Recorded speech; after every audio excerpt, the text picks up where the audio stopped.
ইমানের কত পাওয়ার, ইমানের কত পাওয়ার গো। মুসলমানের ঘরে জন্ম নিয়া আমাদের ইমান সকাল বিকাল কিন্তু বিক্রি হয়। আমরা সকাল বিকাল ইমান বিক্রি করি। হায় আফসোস, হায় আফসোস, এই লোকটা সবে মাত্র কালেমা পড়িয়া জীবনটা দিয়া গেল, কিন্তু ইমানটা দিল না। বাদশার চান্দি পোড়া গরম একটাও বাঁচতেছে না, সব জীবন দিয়া দিতেছে, কিন্তু ইমান দেয় না। এবার ধরছে যুবকরে, এ যুবক, আমার টাকা দিয়া আমার রাষ্ট্রীয় খরচে তোর ভরণ পোষণ করা হয়, জাদুবিদ্যা শিখাইলাম, আমার পরবর্তীতে জাদু বিদ্যা দিয়া তুই আমারে টিকায়া রাখবি, সেখানে তুই নাকি আমারে রবই মানস না। এখন দুইজনকে হত্যা করলাম তোর চোখের সামনে। যুবক রে, এখন বল, তুই কি আমারে রব মানস নাকি তোর এই হালত করব?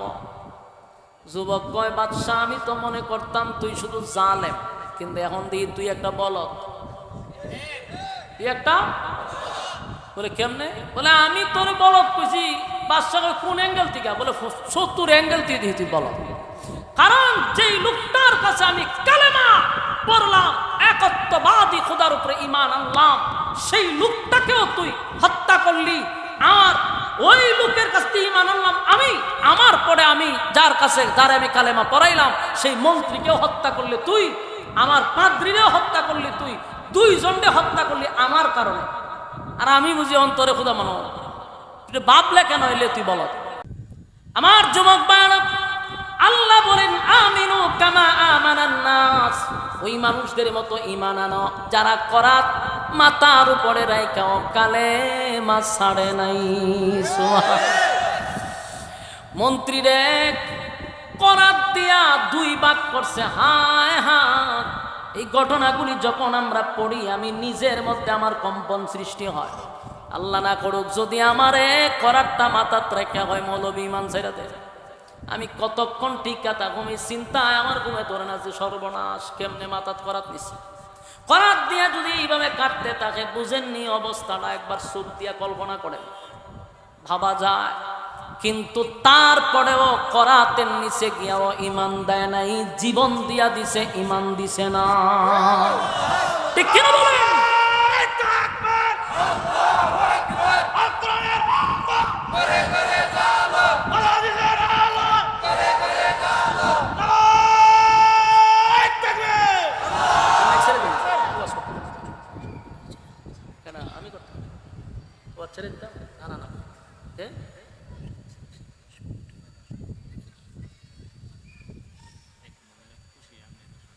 আচ্ছা, এটা পরে মহিলারা তো বক্ত করে। আচ্ছা, কালেকশনের কথা বলে ভাই, ও ছেড়ে দিতে, আমার দ্বারা যেটা সম্ভব না এটা আমার দিয়ে করায় না, আমি ছেড়ে দিব। আজ হুজুর নিয়ে আসেন, ছেড়ে দিতেছি কথা। আচ্ছা, হুজুর আইলে আমি ছেড়ে দিব, অসুবিধা নাই। হুজুর আসলে ছেড়ে দিব, হুজুর নিয়ে আসলে ছেড়ে দিব ইনশাআল্লাহ। বিরক্ত লাগতেছে আপনারা, বুঝে লেছি তো। কথাগুলি মনোযোগ দেন। 1 নম্বর হলো ঈমানের পরীক্ষা। ঈমানের পরীক্ষা আপনি আমাদের আসবে, ঈমানের পরীক্ষা আসবে, এটা মাথায় রাখবেন। যখনই নিজের ঈমানদার দাবি করব, শুধু মুখ দিয়া ঈমান দাবি করলে চলবে না, অন্তরে ঈমান থাকার দরকার আছে না নাই? আজকে যদি আপনি সবাইরে জিজ্ঞাসা করেন যে আপনার ঈমান আসেনি, কেউ আপনাকে বলবে না হুজুর আমি বেঈমান, সবাই বলবে আমরা ঈমানদার। ঠিক নেই? কথা হয় না? সবাই বলবে ঈমানদার। যে 3 বেলা গাঞ্জা খায় সেও কয় আমি ঈমানদার, যে সুদ খায় ঘুষ খায় সেও কয় ঈমানদার, জীবনে কোনোদিন নামাজ পড়ে না, রোজা রাখে না, পর্দা করে না, এমন ব্যক্তিও বুক তাপা দিয়া হয় নামাজ না পড়লে কি যে ঈমান আছে। আরে বাপরে বাপ, বাপরে, আমি নিজে দেখছি ফাল দিয়ে উঠতে জায়গা বেঈমান বলে ঈমানদার মানে আমার ঈমান আছে। তাহলে দেখা যায় সুদখোরেরও দাবি ঈমান আছে, ঘুষখোরেরও দাবি ঈমান আছে, চাঁদাবাজদেরও দাবি ঈমান আছে। এরে যেই ব্যক্তি নামাজ নাই, রোজা নাই, সেও দাবি করে ঈমান আছে। কেন দাবি করে জানেন? কারণ আপনি তার বেঈমান হওয়ার সাহস নাই। আপনারা ঈমানদার কইছে, আপনি কি ডাইরেক্ট বেঈমান হইতে পারবেন? কেন?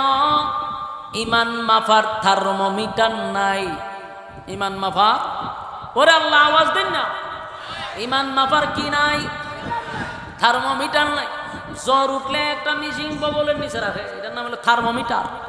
টান দিয়া বাইর করে দেওয়া যায় 360, 102, 104, এটারে কয় জ্বর মাফার মেশিন, থার্মোমিটার, ঠিক নেই? এখন যদি ইমান মাফার মেশিন থাকতো তাহলে আমি মৌলবী শুদ্ধ ধরা পড়তাম। হ্যাঁ, কথা কয় না? ইমাম ধরা পড়তো, বক্তা ধরা পড়তো, ফির ধরা পড়তো, নেতায় ধরা পড়তো। বক্তায় যখন আসতো ওয়াজ করার জন্য, কমিটিরা হয়তো হুজুর ওয়াজ করবেন, পরে আগে বগলের নিচে একটু আলগি দেন। ওয়াজ করবার আগে আমার বগলের নিচে একটা মেশিন ঢুকাই দিত, ঢুকাই হতো আমি ইমান দি জিরো ওয়াজ করার লাগতো হুজুর, বাড়ির যান, মান সম্মান লয়ে বাড়ির যান। বাস্তব না বাস্তব? মসজিদের ইমাম সাহেব যে নামাজ পড়াইতো, হয়তো হুজুর নামাজ পড়াইবেন, পরে আগে বগলের নিচে আলগি দেন। ইমাম সাহেবের বগলের নিচে মেশিন ঢুকাই দিছে, টান দেয়া বাই করে দেয়, ইমান জিরো, হুজুর ইজ্জত লয়ে বাড়ির যান। বাস্তব না বাস্তব? ফির আইসে মুরিদ করতো, ফিরের বগলের নিচে আলগি দিয়া থার্মোমিটার ঢুকাই দিছে, আয়াদে জিরো, হুজুর মুরিদ করার লাগতো না, আপনি নিজের মান সম্মান লয়ে বাড়ির যান। নেতা এসে ভাষণ দিত, আগামীতে আমি দাঁড়াইছি, হয়তো নেতা আপনি বগলের নিচে আলগি দেন, বগলের নিচে আলগি দেয় মেশিন ঢুকাই দিত, টান দেয়া বার করে হতো, আপনি দিই মানুষ না, আপনারা নেতা মানুন কেমন বাড়ি যায়। বাস্তব না বাস্তব? আল্লাহ বলে বাবা তাকায়া দেখ, আমি তোর ইজ্জত আর সম্মান প্রকাশ্যে নষ্ট করি না। সুবহানাল্লাহ। একবার মনে মনে শুকরিয়া আদায় করেন রে, যদি আমার মালিক এই সিস্টেম চালু রাখতো, কোনো বক্তায় বক্তাগিরি করা সম্ভব ছিল না, কোন পীর মুরিদান পিরাগি করার সুযোগ ছিল না, নেতায় নেতাগিরি করার সুযোগ ছিল না, কারণ প্রত্যেকটা মানুষ থার্মোমিটারের কাছে ধরা পড়ত। আল্লাহ কয় আমি মিশিং দিছি না তোরে নিজেরে শুধরানোর জন্য, রে ভালোই দেখিয়া আমি জানি বল না তোর ভিতরে কি পরিমাণ ইমান আছে, তাই ভালো হ, এখনো সুযোগ দিছি, আমি প্রকাশ্যে বান্দা তোদেরকে বেজ্জতি করি না। আমার নবী আল্লাহর কাছে দোয়া করছে, মালিক গুনার কারণে আমার উম্মতকে আপনি প্রকাশ্যে লজ্জা দিয়েন না। আমার নবীর এই দোয়ার কারণে আজকে ফিরাগি করতেছে, বক্তায় বক্তাগিরি করে, ইমামে ইমামতি করে, ঠিক নেই? আমার যুবক ভাইরা, ওই অন্ধ মন্ত্রী সকন দাঁড়াইয়া, করাতির সামনে দাঁড়াইয়া সাথে সাথে জীবন দিয়া দিছে, কিন্তু ইমান বিক্রি করে নাই। সুবহান, ইমান কারে কয়? ইমান কারে কয়? সুবহানাল্লাহ, সুবহান। আল্লাহ বলেন আমিনু কামা আমানান নাস, তোমরা ইমান আনো ওই মানুষদের মতো। এবার বলুন আর আছে কয়জন? বুঝলা লাইছেন? আপনার মনোযোগ নাই কিন্তু। একজনকে হত্যা করার পরে বলুন আর কয়জন আছে? দুইজন। একজন হলো ওই যুবক, আরেকটা হইল পাদ্রী। এবার যুবকের পাশে দাঁড় করাইয়া পাদ্রীরে ধরছে, এই পাদ্রী বল কালেমা ছাড়বি, আমারে খোদা মানবি, এখনই তোদেরকে ছেড়ে দিব। পাদ্রী কয় আমাকে, আমার কাছ থেকে ইমান শিখলো এই যুবক, যুবকের কাছ থেকে ইমান শিখলো এই বৃদ্ধ মন্ত্রী। মন্ত্রী করাত দিয়া জীবন দিয়া গেছে, ইমান দেয় না, আমি কেমনে দিব? সুবহানাল্লাহ। পাদ্রী কেউ করাত দিয়া জিন্দা মানুষটারে করাত দিয়া দুই ভাগ করছে, কিন্তু এই পাদ্রীও ইমান দেয় নাই, জীবন দিয়া দিছে। চিৎকার দিয়া কোন সুবহান। ইমানের কত পাওয়ার, ইমানের কত পাওয়ার গো। মুসলমানের ঘর জন্ম নিয়া আমাদের ইমান সকাল বিকাল কিন্তু বিক্রি হয়। আমরা সকাল বিকাল ইমান বিক্রি করি, হায় আফসোস, হায় আফসোস। এই লোকটা সবে মাত্র কালেমা পড়িয়া জীবনটা দিয়া গেল, কিন্তু ইমানটা দিল না। বাদশার চান্দি পোড়া গরম একটাও বাঁচতেছে না, সব জীবন দিয়া দিতেছে, কিন্তু ইমান দেয় না। এবার ধরছে যুবককে, এ যুবক, আমার টাকা দিয়া আমার রাষ্ট্রীয় খরচে তোর বরণ পোষণ করা হয়, জাদুবিদ্যা শিখাইলাম, আমার পরবর্তীতে জাদু বিদ্যা দিয়া তুই আমারে টিকায়া রাখবি, সেখানে তুই নাকি আমারে রবই মানস না। এখন দুইজনকে হত্যা করলাম তোর চোখের সামনে। যুবক রে, এখন বল তুই কি আমারে রব মানস নাকি তোর এই হালত করব? যুবক কয়, বাদশাহ আমি তো মনে করতাম তুই শুধু জালেম, কিন্তু এখন দিই তুই একটা বলদ, তুই একটা বলে কেমনে? বলে আমি তোর বলদ কইছি। বাদশাহ কোন অ্যাঙ্গেল থেকে? বলে 70 অ্যাঙ্গেল থেকে দিই তুই বলদ। কারণ যেই লোকটার কাছে আমি কালেমা পড়লাম, একত্ববাদী খোদার উপরে ঈমান আনলাম, সেই লোকটাকেও তুই হত্যা করলি। আর ওই লোকের কাছ থেকে ঈমান আনলাম আমি, আমার পরে আমি যার আমি কালেমা পড়াইলাম সেই মন্ত্রীকেও হত্যা করলি তুই, আমার পাদ্রীরেও হত্যা করলি তুই, দুইজনকে হত্যা করলি আমার কারণে। আর আমি বুঝি অন্তরে খোদা মানো, তুই বাপলে কেন হইলে তুই বল। মন্ত্রী বাদশার মেজাজ গেছে গরম, এখন না তোরে আমি প্রকাশ্যে মারব। কিভাবে মারবো? প্রকাশ্যে মারবো না, তোর লুকায় না, তোরে মানুষের সামনে মারতেই। বাদশাহ বলল সেনাবাহিনীদেরকে ধরছে, বান বানছে, সবচেয়ে উচ্চ জায়গায় তারে উঠাইবি। যত উঁচা জায়গা আছে পাহাড়ে, পাথরের পাহাড় তো উঁচা জায়গা উঠাইবি, এখান থেকে ধাক্কা মাইরা নিচে ফেলাই দিবি, হ্যাঁ, যাতে ফইরা একেবারে ভর্তা হয়ে যায়। আর তার মৃত্যু দেখে জনগণ যেন ভয় পায়, জীবনে যেন আর ক্ষুধা কেউ দাবি না করে। তার কথা অনুযায়ী এই যুবকরে সবচেয়ে উচ্চ একটা স্থানে নিয়ে দাঁড় করাইছে। দাঁড় করে আত্মবাধা তো যুবকরে ওখান থেকে ধাক্কা মেরে ফেলাইব। সেনাবাহিনীটা নামে লেউ ফুটছে। যুবকে করছে কি, আল্লাহর কাছে দোয়া করছে, আল্লাহ মৃত্যু তো আমাকে বরণ করতেই হবে, আমি দুনিয়াতে থাকবো না এটা আমি জানি, চলে যেতেই হবে, তবে আমার একটু সময় দেন আল্লাহ, আপনি আমারে হেফাজত করেন, এই জালেমদেরকে আপনি ধ্বংস করেন। সুবহানাল্লাহ। এই কথা বলার সাথে সাথে পাহাড়ের মধ্যে ভূমিকম্প শুরু হয়েছে। এটা শুরু হয়েছে, ভূমিকম্প শুরু হয়েছে। আপনারা কি মনে করতেছেন যে হুজুরে ইচ্ছা হইতেছে? এটা সূরা বুরুজের তাফসীর আছে, আপনি বাংলাতে ঘুরে নিয়ে একটা কথাও কোনো বাবার গিচ্ছাও না, দাদার গিচ্ছাও না, এটা ডাইরেক্টলি কোরআনে ঘটনাগুলি আছে। আমার কথাগুলি মনোযোগ দিয়ে শুনেন। বাদশাহ যখন তারে উঠাইল বিশাল এক পাহাড়ের উপরে, পাথরের পাহাড়, নিচেও পাথর, কিন্তু আল্লাহ শুরু করে দিয়েছে ভূমিকম্প। কি কম্প? পাহাড়ের মধ্যে ভূমিকম্প শুরু করলো। ভূমিকম্পের কাঁপনিতে বাদশার যত বাহিনী আছে সব নিচে পড়ছে, ডিগবাজি দিয়া। নিচে পড়া মাত্রই ভর্তা হয়ে গেছে, একবারে হমানে শেষ। কিন্তু যুবক পড়ে নাই, যুবককে আল্লাহ বাঁচাইছে। যুবক সুস্থ অবস্থায় পাহাড় থেকে লাইমা বাদশার সামনে হারিয়ে হয়। কি অবস্থা পালানি? বাদশাহ কতক্ষণ চাই হোক, কিরে ঘটনা কি? আমার বাহিনী কই? ওই পাহাড়ের নিচে গিয়ে দেখ, পাহাড়ের নিচে গিয়ে দেখ, সব বাহিনী বর্ত হয়ে গেছে, নাক মুখ হাত পাও সব বইতে গেছে, সব মরে গেছে। বাদশাহ ঘটনা কি? তোরে না আত্মবান্ধা উঠাইলা, বাহিনী মরার তো কথা না, তুই মরার কথা। ওই হুনচত না ভূমিকম্প হয়েছে? বলে হ, এই ভূমিকম্পতে সব শেষ। বাদশার ভিতরে একটা ভয় মাই গেছে, বিহার সর্বনাশ, এই ভুয়া। বাদশাহ কয়, যুবক বুঝতে পারছি তুই যে আমার জাদুঘরের কাছ থেকে জাদু শিখছস, এই জাদু দিয়ে নিয়ে কাম করতেছ। দেন কত বড় বাটপা। হয় আমার রাষ্ট্রীয় টাকায় জাদু শিক্ষা, এখন জাদু দিয়া সব মারতেছ। যুবক কয়, আমি সত্তার কসম করে কই, কোনো জাদু বিদ্যা আমি আদৌ তুই শিখি নাই। তোর হাত দিয়ে যা শিখাইছি তা আমি আদৌ রাখি নাই, আমি তো এটা শিখার উদ্দেশ্য না। আমি যা ঘটনা ঘটছে তা আমিও জানি না, আমার রব ঘটাইছে।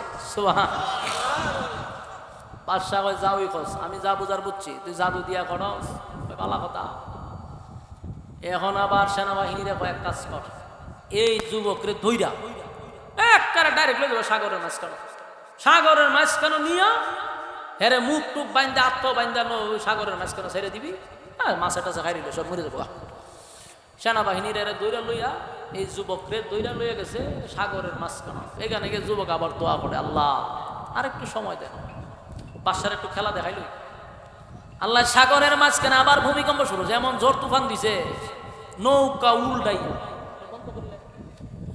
নৌকা ডুবাইয়া, সব ফিরে পানিতে সুবাইয়া ডুবাইয়া সব। এটা বন্ধ করে লাগছেন ভাই, ইতার যুগ নিয়ে আছে, সাইলেন্ট করুন।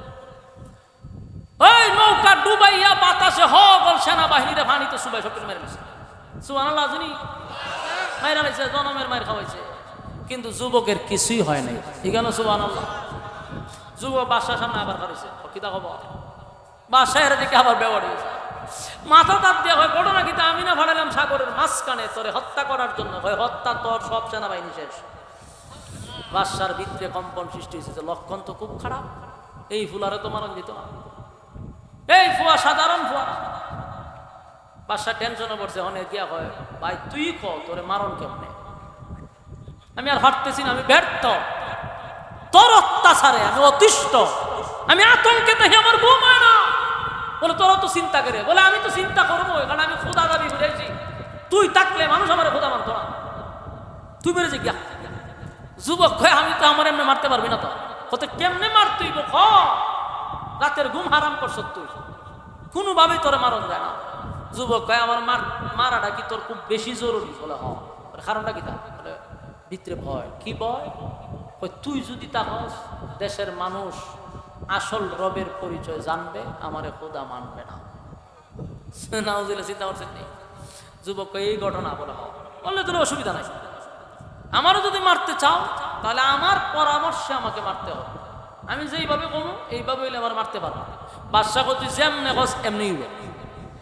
যুবক কইল ঠিক আছে, তুমি একটা কাজ করো, তোমার রাষ্ট্রের যত মানুষ আছে, তোমার রাজত্বের ভিতরে যত নারী পুরুষ আছে, কেউ ঘরে থাকতে পারবে না, সবগুলার একটা বিশাল মাঠে একত্রিত করবা, আর এখানে একটা স্টেজ করবা, স্টেজে আমার দাঁড় করাইবা,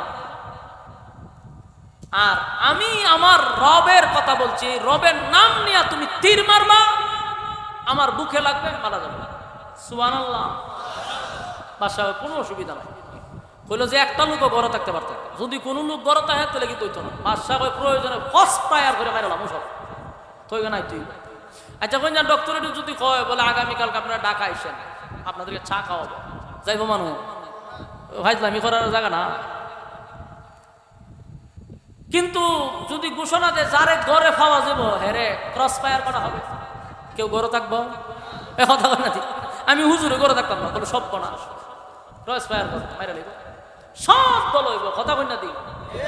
এই বাসায় রম জারি হচ্ছে, ঘরে ফেলে মেরলাম, সব মানুষ আর ঘরে রয়েছে না, সব এক জায়গায় হয়েছে, নারী পুরুষ সব আসছে।